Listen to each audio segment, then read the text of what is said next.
ముందుగా మనం మహాశివరాత్రి శుభాకాంక్షలండి అందరికీ. మనకి అందరికీ తెలుసుగా మనకు 12 పవిత్ర శివలింగాలు ఉన్నాయని. దాన్నే ద్వాదశ జ్యోతిర్లింగాలని మనం చెప్పుకుంటాం, తెలుసు కదా. Hi, hello everyone, welcome to my YouTube channel. ఈరోజు మనం ద్వాదశ జ్యోతిర్లింగాలు ఏంటి అనేది విషయం గురించి తెలుసుకుందాం. వచ్చేసేయండి. ఇంకా ద్వాదశ జ్యోతిర్లింగ స్తోత్రం అనేది భారతదేశంలోనే 12 పవిత్ర శివలింగాలను స్తుతిస్తూ వారి స్థానాలను పేర్కొంటూ పఠించే స్తోత్రమే ఈ ద్వాదశ జ్యోతిర్లింగ స్తోత్రం. ఇది ఆత్మశుద్ధి, పాపహరణ మరియు శివుని అనుగ్రహం కోసం పఠించబడుతుంది. దీనిని నిత్యం పఠించడం వల్ల 7 జన్మల పాపాలు నశిస్తాయని దీని యొక్క నమ్మకం. ఇప్పుడు శ్లోకంలోకి వెళ్దాం. శ్లోకం అయిపోయాక దాని యొక్క ఉద్దేశం ఏంటి, అసలు ఈ 12 ద్వాదశ జ్యోతిర్లింగాలు ఎక్కడెక్కడ ఉన్నాయి అనేది మనం తెలుసుకుందాం.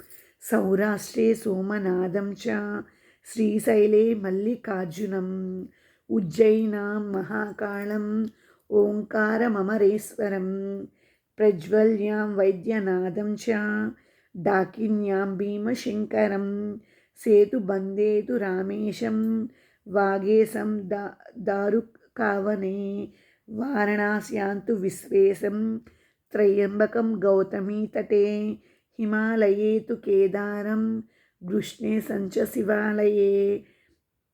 ఏతాని జ్యోతిర్లింగాని సాయం ప్రాతః పఠేన్నరః, సప్తజన్మ కృతం పాపం స్మరణేన వినశ్యతి. మళ్ళీ ఒకసారి చదువుతాను, వినండి. సౌరాష్ట్రే సోమనాథం చ, శ్రీశైలే మల్లికార్జునం, ఉజ్జయిన్యా మహాకాళం, ఓంకారమమరేశ్వరం, ప్రజ్వల్యాం వైద్యనాథం చ, డాకిన్యాం భీమశంకరం, సేతుబందేతు రామేశం, నాగేశం దారుకానవే, వారణాస్యాంతు విశ్వేశం, త్రయంబకం గౌతమీ తటే, హిమాలయే తు కేదారం, కృష్ణే సంచ శివాలయే. ఏతాని జ్యోతిర్లింగాని సాయం ప్రాతః పఠేన్నరః, సప్తజన్మ కృతం పాపం స్మరణేన వినశ్యతి. ఈ స్తోత్రం పారాయణం చేయడం వల్ల మనకున్న పాపాలన్నీ 7 జన్మల పాపాలు నశిస్తాయని దీని యొక్క నమ్మకం. ఇప్పుడు ఆ 12 జ్యోతిర్లింగాల స్థానం మనకి ఈ ద్వాదశ జ్యోతిర్లింగ స్తోత్రంలో ఎక్కడెక్కడ ఉన్నాయో చూద్దాం. సౌరాత్రే సోమనాథం చ, సోమనాథ్ అనే రాష్ట్రంలో, సౌరాష్ట్ర దేశంలో సోమనాథుడుగా ఉన్నాడు. శ్రీశైలే మల్లికార్జునుడిలాగా ఎక్కడ, శ్రీశైలం, ఆంధ్రప్రదేశ్ శ్రీశైలంలో ఉన్నాడు. ఉజ్జయిన్యా మహాకాళం, ఉజ్జయిని అంటే మధ్యప్రదేశ్లో మహాకాళేశ్వరుడిగా ఉన్నాడు. ఓంకారం అమరేశ్వరం, అమరేశ్వరం నర్మదా నది ఒడ్డున మధ్యప్రదేశ్లో ఓంకారేశ్వరుడిగా ఉన్నాడు ఆ శివుడు.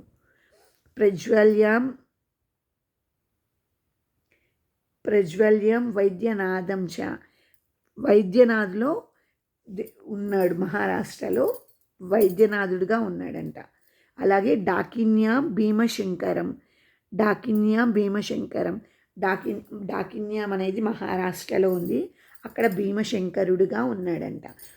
సేతుబందేతు రామేశ్వరుడిగా ఎక్కడున్నాడు, తమిళనాడు సేతుబంధు అనే దాంట్లో రామేశ్వరుడిగా కొలువై ఉన్నాడు. అలాగే నాగేశం దారుకానవే అంటే దారుకా వనంలో నాగేశ్వరుడు అనే నామంతో ఉన్నాడు అక్కడ. తర్వాత వారుణ్యాసంతు విశ్వేశం, వారణాసిలో విశ్వనాథుడిగా వెలసి ఉన్నాడు. అలాగే గౌతమి తట్టంలో త్రయంబకేశ్వర్గా వెలసి ఉన్నాడు. హిమాలయేతు కేదారేశ్వర్లో హిమాలయేతు ఉన్నాడు. అలాగే కృష్ణే సంచ శివాలయ అంటే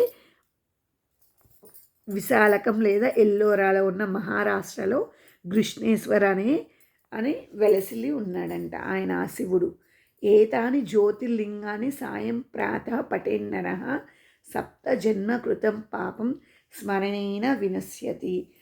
ఈ యొక్క శ్లోకాన్ని మనం సాయం సమయంలో పొద్దున సాయంత్రం పఠిస్తే మనకి 7 జన్మ పాపాలు నశిస్తాయని దీని యొక్క నమ్మకం. అలాగే ఇప్పుడు దీని యొక్క విశిష్టత గురించి తెలుసుకుందాం. ఈ స్తోత్రాన్ని పఠించడం ద్వారా శివుని 12 రూపాలను స్మరించుకొని భక్తితో నమస్కరించడం ద్వారా భక్తులు ఆధ్యాత్మిక శక్తిని, మానసిక ప్రశాంతతను పొందుతారు. ముందుగా ఈ వీడియోని ఇక్కడి వరకు చూసినందుకు నమస్తే. మీరు కూడా శివుని భక్తులైతే ఓం నమ శివాయ అని కామెంట్ చేయండి. అలాగే లైక్ చేయడం మర్చిపోమాకండి. ఓం తత్సత్. ఏతత్ఫలం శ్రీకృష్ణ ఫల బ్రహ్మ.